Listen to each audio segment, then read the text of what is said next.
રાજકોટમાં ભાજપ નેતાએ પીજીવીસીએલના અધિકારીઓનો ઉધડો લીધો। ભાજપ નેતા અને સ્ટેન્ડિંગ કમિટીના ચેરમેનનો આરોપ।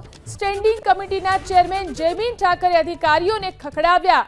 વારંવાર ફોન કરવા છતાં અધિકારીઓ ફોન નથી ઉપાડતા। 4 દિવસથી પીજીવીસીએલની કચેરી પર કોઈ ફોન નથી ઉપાડતું। ભાજપના નેતાઓ મોડી રાત્રે જામ ટાવર કચેરી દોડી ગયા। પીજીવીસીએલના અધિકારીઓને ઓફિસ બોલાવી અને ખખડાવ્યા। રાજકોટના વોર્ડ નંબર 2 માં 4 દિવસથી વીજ ધાંધિયા છે। રાત્રે 3 વાગે ભાજપના નેતાઓએ કચેરીમાં હલ્લાબોલ મચાવ્યો।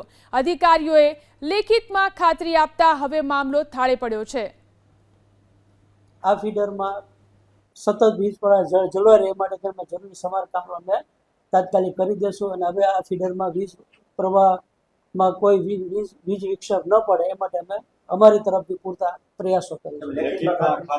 લેખિતમાં આજરોજ અમે જયમીનભાઈ ઠાકર સાહેબને લેખિતમાં અમે આ બાબતની જરૂરી ખાતરી પણ આપેલ છે।